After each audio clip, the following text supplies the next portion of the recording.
Have a good day to everyone. Welcome to my YouTube channel. I'm Shabnam Thakur with you. So friends, आज की video में हम discuss करने जा रहे हैं विक्टोरियन एज के 100 MCQ.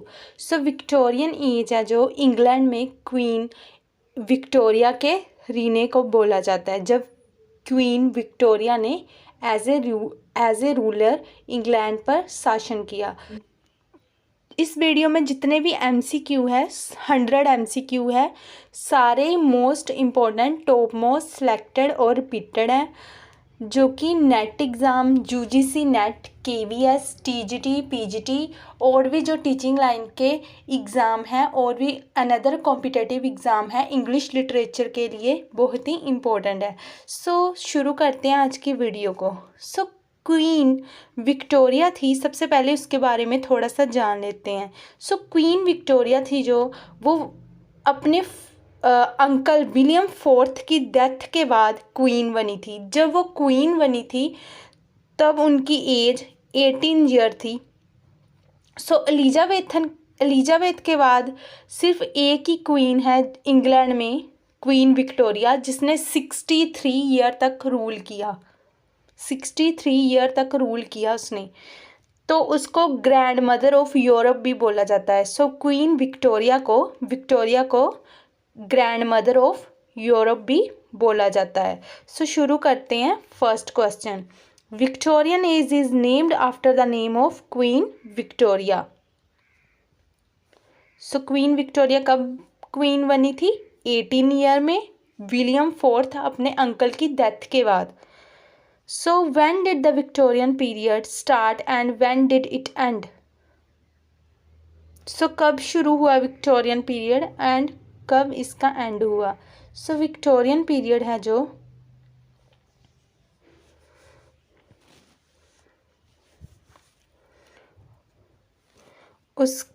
उसका हमने बताना है कि कब वो विक्टोरियन एज स्टार्ट हुई थी और कब उसका एंड हुआ था.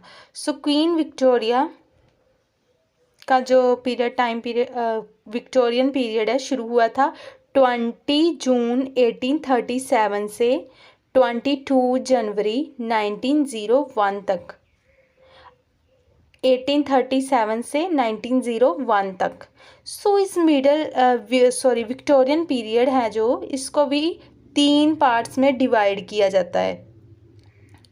पहले 1830 से लेकर 1848 तक अर्ली विक्टोरियन पीरियड बोला जाता है इसको. सेकंड है 1848 से लेकर 1870 तक, इसको मिड विक्टोरियन पीरियड बोला जाता है. 1848 से लेकर 1870 तक mid Victorian period. So next है 1870 से लेकर 1901 तक को क्या बोला जाता है? Last Victorian period.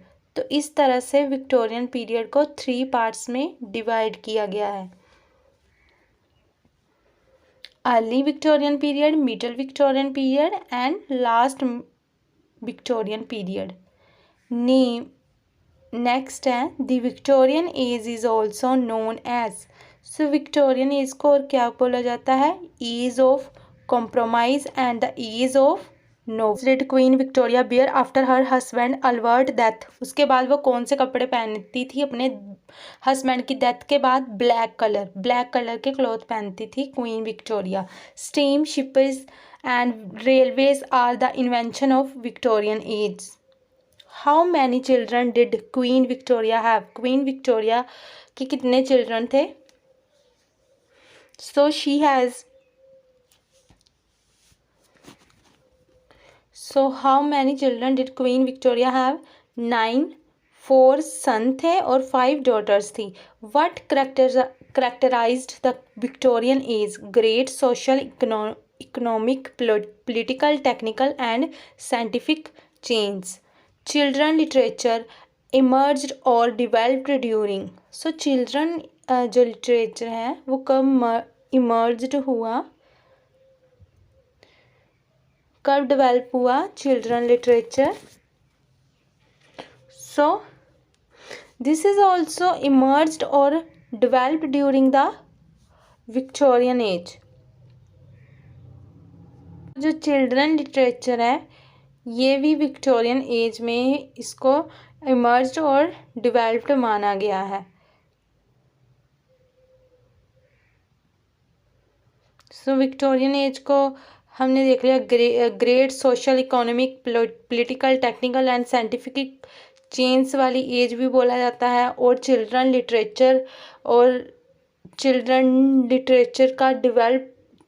लिटरेचर कब कितना डेवलप हुआ उसकी एज भी विक्टोरियन पीरियड को ही माना गया है। Who is the first British monarch of whom we have photographs. So कौन सा ब्रिटिश मोनार्क है फर्स्ट जिसकी हमें फ़ोटोग्राफ मिलती है। उसके पहले जो जितने भी हुए उनकी कोई फ़ोटोग्राफ नहीं मिलती। सो क्वीन विक्टोरिया फर्स्ट मोनार्क थी इंग्लैंड की जिनकी हमें सबसे पहले फ़ोटोग्राफ्स मिलती हैं। नेक्स्ट है the house of the Wolfings and the roots of the mountains are the works of William Morris के वर्क्स आए। In 1877 what was Queen Victoria named. In 1877 what was Queen Victoria named. बहुत ही important question है। Empress of India. The spirited debate about women roles was known as what. The spirited debate about women's roles was known as what?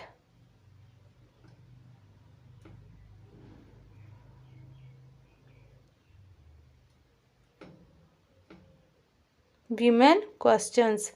What kind of genres become popular late in the country?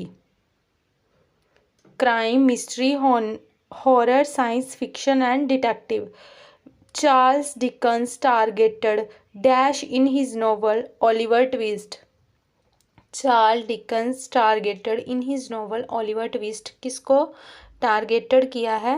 The new poor law of 1834। Who is considered the representative poet of Victorian age. किसको बोला जाता है representative poet of Victorian age. A.L. Tennyson को। Which work of Carlyle had the greatest influence on the Victorian age. Had the greatest influence on the Victorian age कौन सा work था कार्लेल का।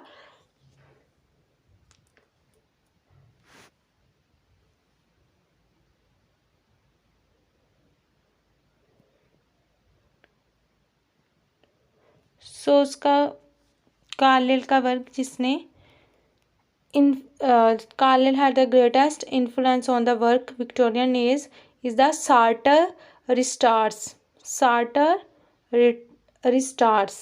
What shook the foundation of religious faith in the Victorian age? Driven, the origin of spices. Theory थी driven की ये 1859 में आई थी। During the Victorian period, which city became the most important city in Europe? London city. What was the first building constructed according to modern architectural principles?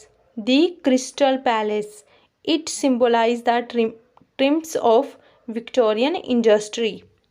So जो crystal palace था उसको modern way से build किया गया था, modern way से construct किया गया था। नेक्स्ट है Matthew Arnold poem Dover which deals with the loss of religious faith. बहुत ही इंपॉर्टेंट पोइम है इसकी। Voices of the night is the work of H.W. Longfellow. Who called Tennyson by the name the boss. किसने Tennyson को boss बोला करता था।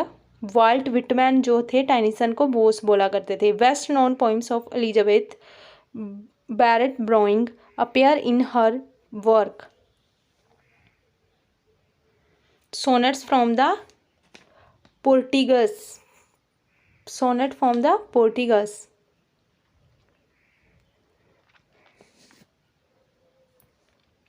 Next है an ideal husband is a play by Oscar Wilde. Who said Victorian age was the modern period of progress and compromise. किसने बोला था ये। विलियम जे लॉन्ग ने। Who said pen is mightier than the sword, बहुत ही important quotation है ये, किसने दी है? एडवर्ड वल्वर लाइटन ने, एडवर्ड वल्वर लेटन ने। In the history of English drama, Bernard Shaw's position is next to Shakespeare. The most modern of the Victorian was Thomas Hardy. Next, who penned on Rugby Chapel, Dover Beach, The Scholar Gypsy, Thyrsis and Sohrab and Rustum, बहुत ही important है ये सारे works. Mehtab किसके हैं? ये Matthew Arnold के। सो Matthew Arnold ने जो रग्बी चैपल है किसको डेडिकेट की है? अपने फादर को। और जो सोहराब एंड रुस्तम है ये भी बहुत इंपॉर्टेंट वर्क है। ये Rugby and chapel and Sohrab and Rustum बहुत ही इंपॉर्टेंट वर्क है इसके, मैथ्यू अर्नोल्ड के। Who wrote the novel Wives and the Daughters, Elizabeth Gaskell. Who are considered the three major thinkers of the Victorian age? So किनको बोला जाता है? three thinkers of the Victorian period, major thinkers of the Victorian period: Charles Darwin, Karl Marx and Sigmund Freud. Hardy took the name Vexis from, Hardy ने वैक्सिस name कहाँ से लिया था? वैक्सिस कहाँ से लिया था? एन ओल्ड सैक्सन किंगडम से। वैक्सिस M. Thackeray's Vanity Fair owes its title to Bunyan Pilgrim's Progress. So next है Bernard Shaw early plays exposed. So Bernard Shaw के अर्ली प्लेज क्या एक्सपोज्ड करते हैं? सोशल हाइपोक्रेसी को वो बर्नार्ड शॉ जो है अपने प्लेज में एक्सपोज करते हैं। उन्होंने ज़्यादा सोशल इश्यूज़ की, सोशल प्रॉब्लम्स की बात की है। जैसे उनका वर्क है पिग्मेलियन। सो पिग्मेलियन है जो वो उनका बहुत ही इंपॉर्टेंट वर्क है। उसमें उन्होंने सोशल इशू पर बात की है, सोशल प्रॉब्लम पर बात की है, सोशल इश्यूज़ पर बेस्ड है वो उनका वर्क। नेक्स्ट है who said Dickinson may not construct his story well but tells it admirably, किसने बोला है Dickinson may not construct his story well but tells it admirably?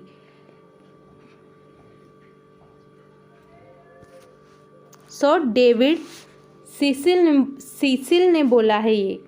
Charles Dickinson novel hard times 1854 was dedicated to Thomas Carlyle. Thomas Carlyle को dedicate किया है उन्होंने अपना hard times.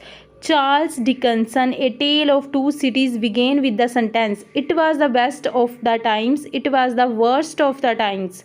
बहुत ही इंपॉर्टेंट लाइन्स है ये। Little Nell is a character in Dickinson the old curiosity shop.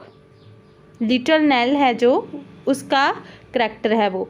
The most undirected comedy of Bernard Shaw is you can never tell. Who wrote the women in white, किसने लिखा है? Wilkie Collins ने लिखा है, Wilkie Collins ने। Who is known as the founder of modern prose drama? Henry Ibsen. Doll's House is a work of Henrik Ibsen. Bernard Shaw was influenced by Henrik Ibsen. Next, Dash promoted a form of poetry in which musical effects are perhaps more important than sense. Aestheticism.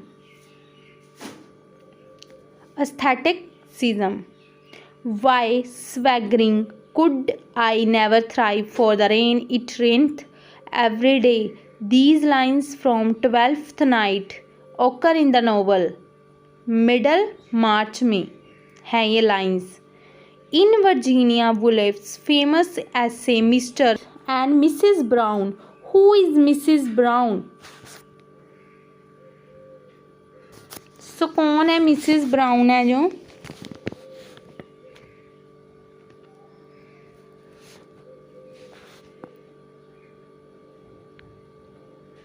Virginia Woolf का famous ऐसे है, उसमें कौन है? The name Woolf gives a woman she happens to meet in a train, जिसके साथ वो train में मिली थी।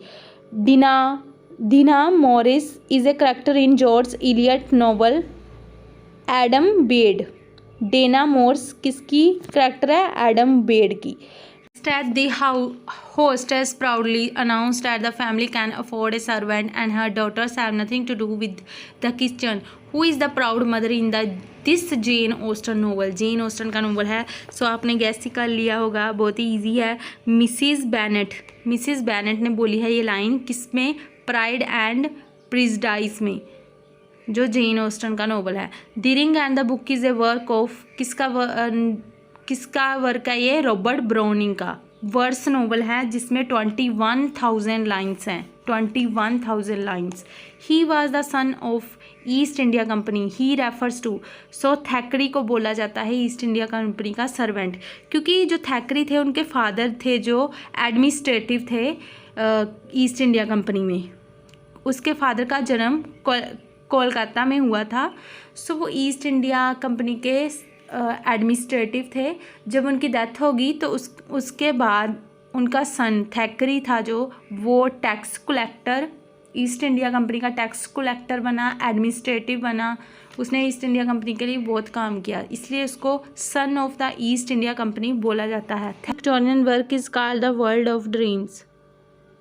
Alias adventures in Wonderland by Lewis Carroll के वर्क को बोला जाता है। Madame Merle is a character in the portrait of a lady. The portrait of lady में है वो character. Goethe's Faust part 1 opens in Faust's study. Sonnet was coined by Gerard Manley Hopkins. Which Victorian poet disliked his middle name? कौन से थे जो अपना dislike करते थे मिडल नेम को? Gerard Manley Hopkins. Unto this last is a work of, बहुत ही इंपॉर्टेंट वर्क है जॉन रस्किन का। Unto this last.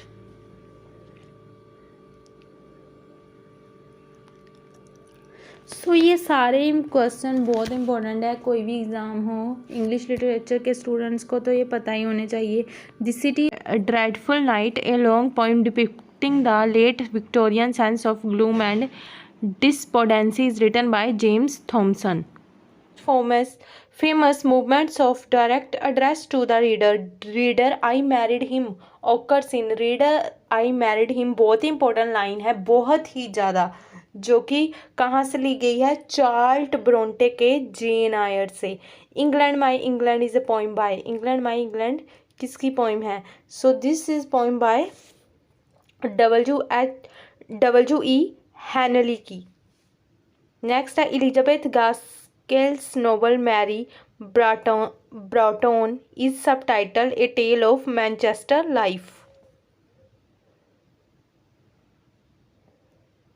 नेक्स्ट है which play of Oscar Wilde has the subtitle a trivial comedy for serious people. The importance of being earnest का title है, ये subtitle है। The court of chancery is setting in Dickinson bleak house.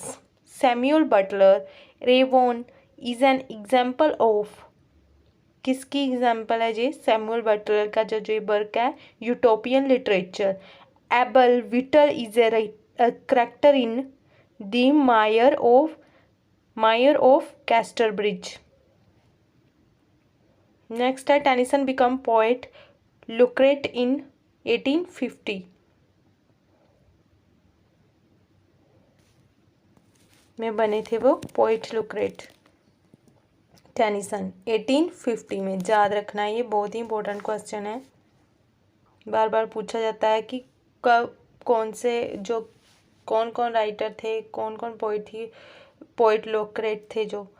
Fail I alone in words and deeds, why all men strive and who succeeds, these lines are occur in the last ride together major poets of Victorian age were. So major poets बताने हैं Victorian age के कौन कौन थे। A.L. Tennyson, Robert Browning and Matthew Arnold.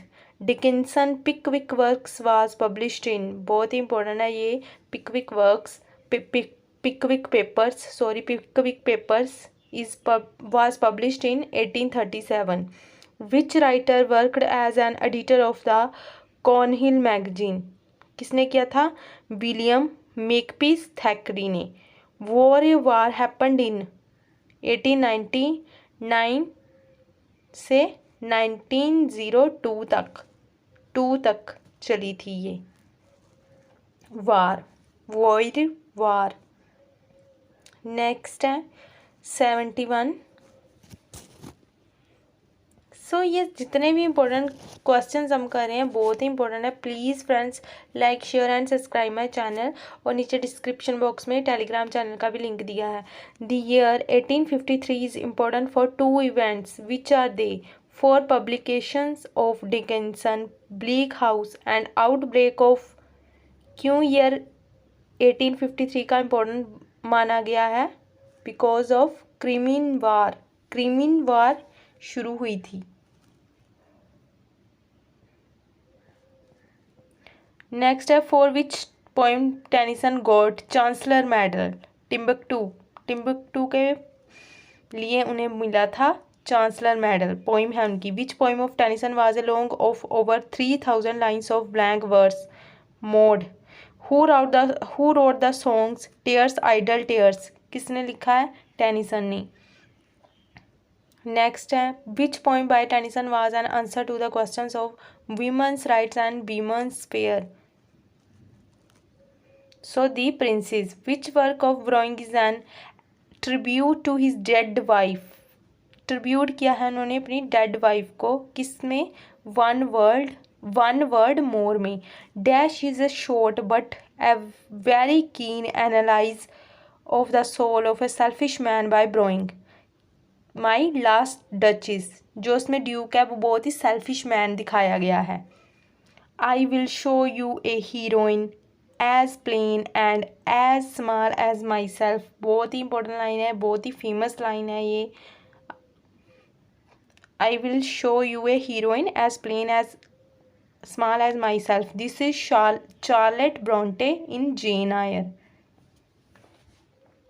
Matthew Arnold classified human society into 3 main classes. So 3 main classes में Matthew Arnold ने society को, human society को डिवाइड किया है। सो किस किस में? फर्स्ट है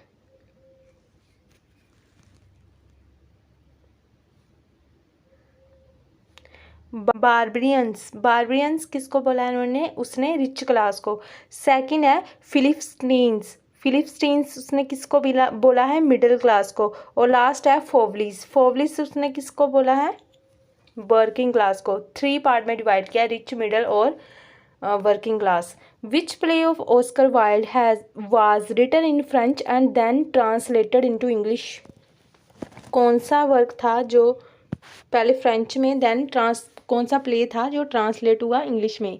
सैलोम इज द राइट आंसर, जो कि ट्रेजेडी है। सैलोम एक ट्रेजेडी है। Who said Shaw has been for modern Britain what Socrates was for ancient Greece? किसने बोली है ये फेमस लाइन कि शाह जो है, AC वार्ड ने बोली है शाह के बारे में ये लाइन, बर्नार्ड शाह के बारे में। Bernard Shaw got Oscar award in 1938। So उनको ये Oscar award screen play writing के लिए मिला था। सो वो एक ही ऐसी पर्सनैलिटी है जिन अब तक बर्नार्ड शाह ही एक ऐसी पर्सनैलिटी है जिनको नोबेल प्राइज़ भी मिला है और ऑस्कर अवार्ड भी मिला है। थैकरी वाज बोर्न इन, थैकरी जिसको son of East India Company बोला जाता था, कहाँ हुआ उनका जन्म? कोलकाता में। In which novel did Mrs Gaskell expose the cruelty of the industrial system? Mary Barton and north and south. Name the first novel of Thomas Hardy, the poor man and the lady. Who is the poet of in memoriam? chiefly lyrical, The Holy Grail, Idylls of the King and Ode on the Death of Duke of Wellington।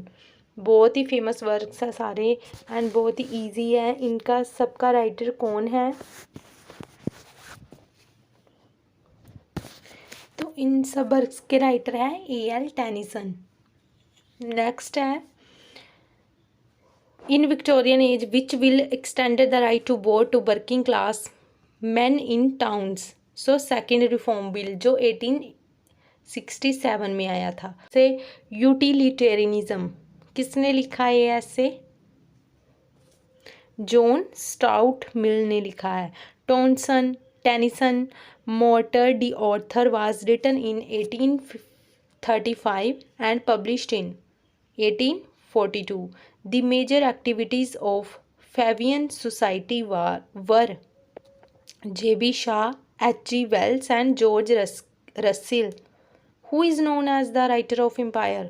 किसको बोला जाता है writer of empire?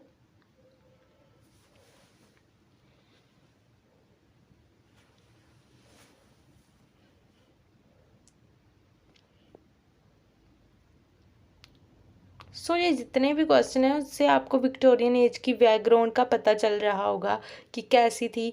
Rudyard Kipling को बोला जाता है writer of empire. सो जो जितने भी क्वेश्चन हैं उससे आपको बैकग्राउंड का पता चल रहा होगा कि कैसी रही होगी विक्टोरियन सोसाइटी और मेन राइटर कौन है, फेमस वर्क क्या है उनके।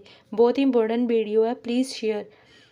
Dash is a work by Browning talking about the gypsy girl singing in the woods near his home.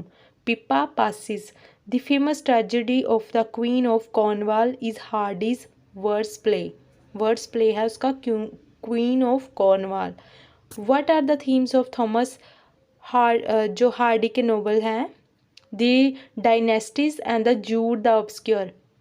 So Dynasts का क्या है? Napoleon wars. Jude the Obscure का थीम क्या है? Sex and marriage.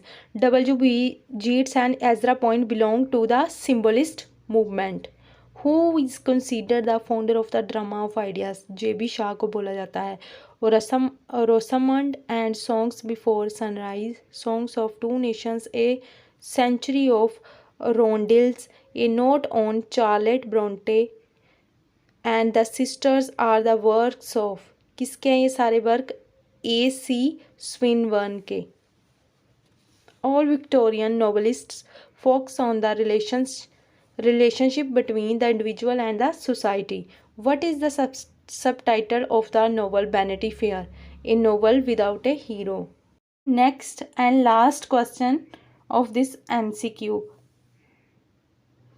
So please subscribe my channel. Please share, like and subscribe my channel ताकि next video का notification भी आपको सबसे पहले मिले। So please subscribe. नेक्स्ट हमारा 100 लास्ट क्वेश्चन है and these are very important question for all competitive exam and for MA English students and for English literature students, KVS, TGT, PGT, master cadre, UGC net. है Thomas Hardy achieved fame with the publication of far from the madding crowd. इसके साथ इसकी publication के साथ ही उनको ज़्यादा fame मिली थी। सो I hope आपको ये वीडियो बहुत पसंद आई होगी। So please friends share, like and subscribe my channel. Thank you for watching. Thank you very much. Please subscribe my this channel and please subscribe my Telegram channel also. Share to your all friends, students, learners. This video will helpful to you. So I think आपको बहुत पसंद आई होगी आज की video. Competitive exam है उनकी videos भी मैं अपलोड करूँगी और कुछ की हुई है। Please visit my channel and subscribe my channel. Thank you for watching.